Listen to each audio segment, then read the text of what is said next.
नमस्कार। आधार क्लासेस बालोतरा के YouTube channel पर मैं हेमंत चौधरी आप सभी का हार्दिक स्वागत और अभिनंदन करता हूं। महिला एवं बाल अपराध की इस विशेष कड़ी के अंदर मैं आपको 3 एक्टों से संबंधित आज परिचित कराऊंगा। ये अंतिम कड़ियों के अंदर अपना पाठ चल रहा है। राजस्थान पुलिस की तैयारी करने वाले सभी विद्यार्थियों के लिए मैं महत्वपूर्ण बात बता दूं। महिला एवं बाल अपराध के 10 प्रश्नों को पक्का करने के लिए आप आधार क्लासेस बालोतरा के YouTube चैनल पर प्लेलिस्ट में जा करके 20 से 22 वीडियो संपूर्ण कोर्स के महिला एवं बाल अपराध के डाल रखे हैं। आप उनको विस्तृत देखें और उनकी महत्वपूर्ण प्रश्नोत्तरी को हल करें और ये 10 प्रश्न आपके पक्के हो जाएंगे। सरल और साधारण भाषा के अंदर इनको समझा रखा है, तो आप जरूर देखें और मित्रों को भी बताएं। धन्यवाद। अब आगे का जो पार्ट है उसको अपन आज स्टार्ट करते हैं। अंतिम कड़ियों के अंदर ये पार्ट अपना जारी रहेगा, उससे संबंधित अपन बातचीत करेंगे। तो यहां पर इसमें देखें आप, मोटिवेशनल पंक्ति आपके लिए, लक्ष्य से ज्यादा दूर नहीं, बस अपनी रफ्तार थोड़ी तेज करनी है। आज खामोशी से पढ़कर कल अपनी सफलता की कहानी लिखनी है। यदि आज आप शांत बैठ करके व्यवस्थित 8-10 घंटे कंटिन्यू पढ़ते हैं, अभी भी 25 दिन का टाइम आपके पास बाकी पड़ा है और इन दिनों के अंदर आप लोग नियमित रूप से पढ़ते हैं। महिला एवं बाल अपराध का जो पार्ट पूरा मैंने डाल रखा, आप 3-4 दिन के अंदर उसको कंप्लीट देख सकते हैं। रीजनिंग का पार्ट केवल 10 दिन का है, बार बार पुनरावृत्ति करने की जरूरत है। करंट अफेयर्स के खूब वीडियो अपलोड कर रखे हैं और टेलीग्राम में PDF फाइल भी आपके पास है, तो आप इन चीजों को प्राप्त कर सकते हैं। इसलिए लक्ष्य से ज्यादा दूर नहीं, बस अपनी रफ्तार थोड़ी तेज करनी है। आज खामोशी से पढ़कर कल अपनी सफलता की कहानी लिखनी है। आगे आज अपन 3 एक्ट की बातचीत करेंगे, जिसके अंदर एक एक्ट है मातृत्व लाभ अधिनियम 1961। याद रखें, इस एक्ट से संबंधित 2-1 बातें बढ़ेगी, उनको ध्यान में रखना है। पहला पॉइंट सीधा बढ़ेगा, मातृत्व लाभ अधिनियम कब आया? तो 1961 में आया। ये उन महिलाओं के लिए होगा जो महिलाएं कर्मचारी हैं, गवर्नमेंट ड्यूटी में है, लोक सेविकाएं हैं, तो उनके लिए सरकार ने बनाया है। महिलाओं को बच्चे के जन्म से पहले 13 सप्ताह का अवैतनिक अवकाश प्रदान किया जाएगा। कितना? 13 सप्ताह का वेतनिक अवकाश है वो उनको प्रदान किया जाएगा। गर्भावस्था के दौरान महिला को रोजगार से बाहर निकालना कानूनी अपराध है। यानी गर्भावस्था के दौरान महिला को कार्य से रोजगार से बाहर नहीं किया जा सकता। महिला कर्मचारी द्वारा अपने पूरे सेवा काल में 2 बच्चों की देखभाल के लिए कुल 730 दिन की चाइल्ड केयर लीव ली जा सकती है। 2 बच्चों की देखरेख के लिए टोटल पूरे सेवा काल के दौरान 730 दिनों की उसको अवकाश प्राप्त होता है। इसमें एक बार में न्यूनतम 15 दिन, कम से कम वो 15 दिन का ले सकती है और अधिकतम 180 दिन का अवकाश वो ले सकती है। और इस प्रकार से उसको 2 टुकड़ों में या कितने टुकड़ों में ले सकती है, न्यूनतम 15 दिन की और अधिकतम अवधि वो कितनी होगी? 180 दिन की होगी। तो मातृत्व लाभ अधिनियम 1961 में आया। बच्चे के जन्म से पहले महिला को कितने सप्ताह का वेतनिक अवकाश प्राप्त करने का अधिकार है? 13 सप्ताह का वेतनिक अवकाश प्राप्त करने का अधिकार है। गर्भावस्था के दौरान किसी भी महिला को किसी भी संस्था के द्वारा रोजगार से बाहर नहीं निकाला जा सकता, यह कानूनी अपराध है। एक महिला कर्मचारी के लिए पूरे सेवा काल के दौरान कुल कितने दिनों का अवकाश लिया जा सकता है? 2 बच्चों की देखरेख के लिए तो 730 दिनों का अवकाश लिया जा सकता है। लेकिन इसको न्यूनतम एक बार 15 दिन की अवधि और अधिकतम 180 दिन की अवधि के लिए अवकाश है वो प्राप्त किया जा सकता है। ये मोटे तौर पर आपको बातें ध्यान में रखनी है। आगे देखिएगा, गर्भावस्था अधिनियम 1971। ये अधिनियम गर्भपात की बात करता है, गर्भपात समापन की बात करता है। किन किन स्थितियों में गर्भपात करवाया जा सकता है और किन स्थितियों में यदि गर्भपात करवाया तो कानूनी अपराध है। इन चीजों से संबंधित ये गर्भपात के बारे में है। गर्भपात है वो समापन कब करवाया जा सकता है, कैसी कंडीशन होने पर गर्भ को गिराया जा सकता है। तो गर्भावस्था अधिनियम 1971 में आया, एक तो ये सन याद रखना है। ये अधिनियम 1 अप्रैल 1972 को लागू हुआ। गर्भावस्था अधिनियम कब लागू हुआ, ये मोस्ट चीज है। तो 1 अप्रैल 1972 को ये लागू हुआ। इस अधिनियम के तहत महिलाएं अनचाहे गर्भ का गर्भपात करवा सकती है। यहां शब्द आया अनचाहे गर्भ का। अनचाहे गर्भ का अर्थ होता है गर्भ के अंदर बच्चे की मृत्यु हो जाए, या कोई महिला बीमारी से ग्रस्त हो, या इस प्रकार की कंडीशन हो कि पहले उसका कई बार गर्भपात स्वतंत्र अपने आप ही गिर चुका हो, या महिला की जान को खतरा हो कि वहां पर उसका गर्भपात करवाना अनिवार्य हो। ऐसी स्थितियों में महिला गर्भपात करवा सकती है। ये अधिनियम 1971 अनुमति देता है, जो विशेष स्थितियां होने पर ही गर्भपात होगा, अन्यथा नहीं होगा। आईपीसी की धाराओं के अंदर दंडनीय अपराध है और वो धाराएं भी अपन पढ़ेंगे।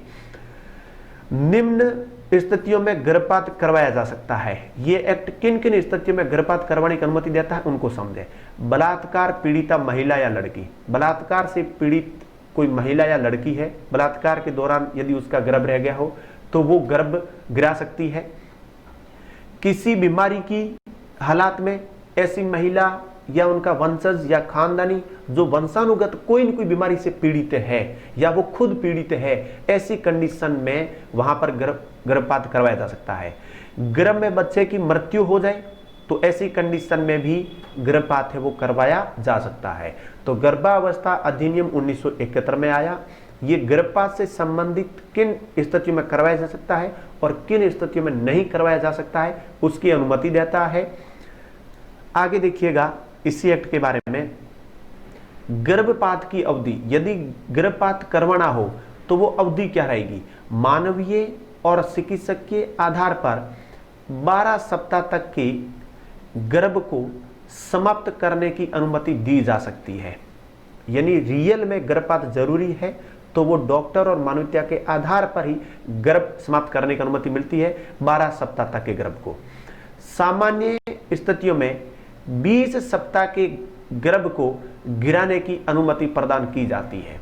सामान्य स्थितियों में जो गर्भ है वो कौन सी स्थितियों में, 20 सप्ताह में गर्भ को गिराने की अनुमति है वो प्रदान की जाती है। तो ये गर्भपात करवाने की अवधि है। तो गर्भावस्था अधिनियम कब आया, किन स्थितियों में गर्भपात करवाया जा सकता है और गर्भपात करवाने की अवधि क्या है। तो मानवीय और चिकित्सा आधार पर 12 सप्ताह माने जाते हैं। सामान्य स्थितियों में 20 सप्ताह तक भी गर्भपात है वो करवाया जा सकता है। अब कुछ धाराएं पढ़ेंगे। गर्भपात से संबंधित धाराएं कौन कौन सी है, इन धाराओं में मोस्टली तो 2-3 पॉइंट आपको ध्यान में रखने हैं। धारा 312 देखिएगा। धारा 312, यदि किसी स्त्री का गर्भपात करवाया जाता है बिना कोई कारण तो ये कानूनन अपराध है। महिला का गर्भपात करवाया जाता है जिसका कोई कारण नहीं है, ना कोई बीमारी है, ना उसको कोई जान को खतरा है, ना किसी भी प्रकार से, ऐसी कंडीशन में यदि गर्भपात करवाया जाता है और उसमें महिला की सहमति भी हो, सहमति महिला की भी साथ में सहमति हो बिना कोई कारण के, तो कानून अपराध है।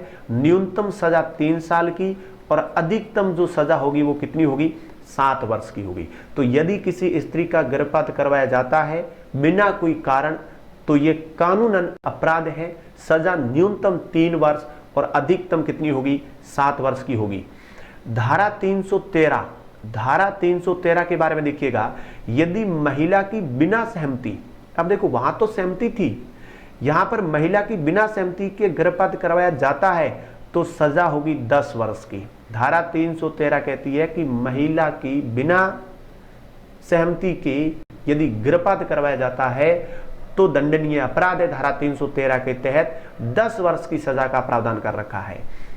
धारा 314, धारा 314, यदि किसी स्त्री की गर्भपात के दौरान मृत्यु हो जाती है, यदि गर्भपात करवाया जाता है और गर्भपात के दौरान महिला की मृत्यु हो जाती है तो 10 साल तक की सजा, जुर्माना या दोनों भी हो सकता है। 10 साल की सजा भी हो सकती है या जुर्माना भी लगाया जा सकता है या दोनों ही हो सकता है। ये धारा 314 के तहत है। ये धारा कौन सी है, धारा 314 के तहत प्रावधान कर रखा है। तो धारा 312, यदि गर्भपात बिना कारण के करवाया जाए तो न्यूनतम 3 वर्ष और अधिकतम 7 वर्ष की सजा का प्रावधान है। धारा 313 महिला की बिना अनुमति के यदि गर्भपात करवाया जाता है तो 10 वर्ष की सजा का प्रावधान है। धारा 314 यदि गर्भपात के दौरान महिला की मृत्यु हो जाए तो 10 साल की सजा, जुर्माना या दंड दोनों लगाया जाएगा। तो ये गर्भावस्था अधिनियम 1971 से संबंधित बातें थी, याद रखना। मातृत्व लाभ अधिनियम 1961 करवा दिया, गर्भावस्था अधिनियम 1971 कंप्लीट, और उनसे संबंधित 3 धाराएं याद रखनी है। अब आगे की तरफ बढ़ते हैं अपन, अगले एक्ट की तरफ।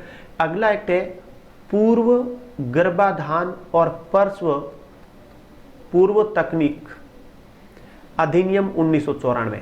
वेरी मोस्ट अधिनियम है ये। डायरेक्ट मैंने पुलिस विभाग की वेबसाइट से मैटर को उठाया है ताकि उसके अंदर जो जो बातें लिखी उनसे आप परिचित भी हो जाएं और मेन तथ्य मैं आपको क्लियर भी करवा दूं। पूर्व गर्भाधान और प्रसव पूर्व निदान तकनीक अधिनियम 1994। आपको यदि कम दिखता हो, छोटे अक्षर दिखते हो तो आप फुल स्क्रीन पे करके इसको आप देख लें ताकि आपको कंप्लीट और क्लियर दिखेगा। ये अधिनियम 1 जनवरी 1996 को लागू हुआ, याद रखना। 1 जनवरी 1996 को यह एक्ट लागू हुआ। देखो, पूर्व गर्भाधान ये चीज भी अपने आप में बड़ी चीज है। पूर्व गर्भाधान और प्रसव पूर्व निदान तकनीक, अब ये टेक्निक की बात करता है। ये जो अल्ट्रासाउंड है, बहुत सारी चीजों से पहले ही भ्रूण को चेक कर लेना, जांच लेना लड़का है या लड़की है, फिर उसको गिराना या भ्रूण की हत्या कर देना या गर्भपात करवा देना, इन सब चीजों को ये बॉन्डेड करता है। ये कानूनन अपराध माना गया है। तो इसके अंदर देखिए ये एक्ट बहुत महत्वपूर्ण है। ये एक्ट कब आया? 1994। भारत में कन्या भ्रूण हत्या और गिरते लिंगानुपात को रोकने के लिए भारत की संसद द्वारा पारित एक संघीय कानून है। भारत सरकार ने स्पष्ट रूप से जन्म पूर्व लिंग निर्धारण के प्रति अपना विरोध व्यक्त किया। सीधा है कि जन्म से पहले किसी भी बच्चे का आप लिंग चेक नहीं कर सकते कि लड़का है या लड़की है। जन्म पूर्व लिंग निर्धारण, आप लिंग निर्धारण नहीं कर सकते। नहीं तो ये लिंग चेक करवा करके लड़की होती है तो उसकी हत्या करवा देते भ्रूण के अंदर ही, लड़का होता तो उसको जन्म देते हैं। और लिंगानुपात गिरता, ये एक चिंता का विषय है, देश के सामने एक बहुत बड़ी चुनौती है। तब इस एक्ट को लाना पड़ा, जिसके फलस्वरूप दिनांक 1 जनवरी 1996 को प्रसव पूर्व निदान तकनीकी विनियमन और दुरुपयोग निवारण अधिनियम 1994 लागू कर ऐसी जांचों को कानूनी अपराध ठहराया। इस अधिनियम के अंतर्गत पंजीकृत अनुवांशिक सलाह केंद्रों, अनुवांशिक प्रयोगशालाओं, अनुवांशिक क्लिनिकों, अल्ट्रासाउंड क्लिनिकों और इमेजिंग सेंटरों में जहां गर्भधारण पूर्व और प्रसव पूर्व निदान तकनीक से संचालन की व्यवस्था है, वहां जन्म पूर्व निदान तकनीकों का उपयोग केवल निम्नलिखित विकारों की पहचान के लिए ही किया जा सकता है। यदि इन पूरे केंद्रों पर वहां पर वो जो सिस्टम, जो मशीनें लगी है लिंग जांच करने के लिए, उनका यदि वो दुरुपयोग करते हैं, भ्रूण या लिंग परीक्षण करके जांच करके बता देते हैं कि लड़का है या लड़की है, और फिर भ्रूण की हत्या करवा दी जाती है या गर्भपात करवा दिया जाता है, तो उन सेंटरों को कानूनी अपराध की श्रेणी में इस एक्ट के तहत डाला गया है और उनको दंड या सजा देने का प्रावधान है। उन सेंटरों को कुछ विशेष स्थितियों में ही लिंग परीक्षण की अनुमति दी जाती है, और वो कौन कौन सी स्थितियां हैं अगले पेज के ऊपर अपन पढ़ेंगे, उनके बारे में समझें। गुणसूत्र संबंधी विकृति हो, अनुवांशिकी उपापचय रोग से संबंधित हो कि जन्मजात उनके तो कोई न कोई रोग या बीमारी है जहां पर उनको परीक्षण करवाना बहुत जरूरी है, रक्त वर्णिका संबंधी कोई रोग हो, लिंग संबंधी अनुवांशिक उनके कोई रोग हो, जन्मजात विकृतियां हो, ऐसी जहां जहां कंडीशन होगी वहां पर लिंग का परीक्षण करवाया जा सकता है कि जो भ्रूण में जो बच्चा पल रहा है गर्भ में वो सही है कि नहीं है, किस प्रकार की कंडीशन में है। तो इन चीजों के लिए, कुछ विशेष चीजों के लिए जांच करवाई जा सकती है, अन्यथा वहां जांच नहीं होगी। केंद्रीय पर्यवेक्षक बोर्ड द्वारा ससूचित अन्य असमानताएं वो रोगों में भी जांच हो सकती है। इस अधिनियम के अंतर्गत ये भी व्यवस्था है कि प्रसव पूर्व निदान तकनीक के उपयोग या संचालन के लिए चिकित्सक निम्नलिखित शर्तों को भली प्रकार जांच कर लेवे कि गर्भवती महिला के भ्रूण की जांच की जाने योग्य है अथवा नहीं है। यानी जांच करनी भी है तो ये सबसे पहले चिकित्सक को वहां पर इन पूरी शर्तों को देखना होगा कि इनके भ्रूण का परीक्षण करना है या नहीं है, उसके योग्य है या नहीं है, इन रोगों से पीड़ित है या नहीं है। इन कंडीशनों में जांच हो सकती है। गर्भवती स्त्री की उम्र 35 साल से अधिक हो, पहली कंडीशन तो ये। गर्भवती स्त्री 2 या उससे अधिक स्वतः अपने आप गर्भपात हो चुका हो, यदि ऐसी कंडीशन है तो वहां पर इनकी परीक्षण जांच की जा सकती है। और देखिए उसमें गर्भवती स्त्री नशीली दवा संक्रमण या रसायनों जैसे सशक्त विकलांगता पदार्थों के संसर्ग में रही हो, इस प्रकार की महिलाओं जिसने नशीली दवाओं का प्रयोग किया हो या कर चुकी हो। गर्भवती स्त्री या उसके पति का मानसिक मदनता जैसे किसी शारीरिक विकार या किसी आनुवंशिक रोग का पारिवारिक इतिहास है। गर्भवती स्त्री महिला इस प्रकार की है कि उनका जो परिवार से संबंधित कोई न कोई उनके आनुवंशिक रोग चलते हो, जहां उनको हर बार परीक्षण करवाने अनिवार्य हो। केंद्रीय पर्यवेक्षक बोर्ड द्वारा संसूचित कोई अन्य अवस्था होगी। तो आपको एक याद रखना है, प्रसव पूर्व परीक्षण रोकथाम अधिनियम 1994 1 जनवरी 1996 को ये लागू हुआ। ये किन क्षेत्रों के अंदर जांच की अनुमति देता है और कहां पर यह अनुमति नहीं देता है, इन बातों को आपको ध्यान में रखना है। तो ये पॉइंट आपने माइंड में ले लिए तो अपने आप वहां पर यदि कोई क्वेश्चन बनेगा लिखा हुआ आएगा तो किन क्षेत्रों में अनुमति है, तो आप इन चीजों को समझ सकते हैं। कोई विशिष्ट स्थितियां रहती है वहां पर लिंग परीक्षण करवाया जा सकता है, जांच करवाई जा सकती है।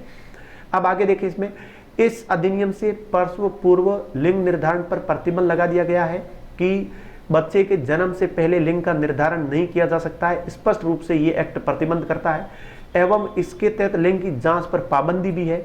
ऐसे में अल्ट्रासाउंड या सोनोग्राफी कराने वाले जोड़े या करने वाले डॉक्टर लैब कर्मी को 3 से 5 साल तक की सजा, याद रखना वेरी मोस्ट पॉइंट यहां पर है, न्यूनतम 3 साल और अधिकतम 5 साल तक की सजा, 10,000 से लेकर के 50,000 तक के जुर्माने की व्यवस्था कर रखी है। इन दोनों चीजों से दंडित किया जा सकता है, ये मोस्ट चीज है।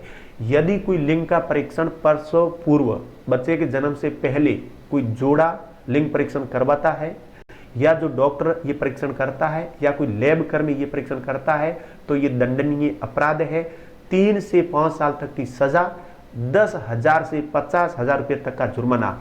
इस एक्ट के तहत यदि कोई महत्वपूर्ण बात है आपकी परीक्षा की दृष्टि से तो सजा का प्रावधान क्या है, ये आपके लिए मोस्ट है, इसको याद कर लेना।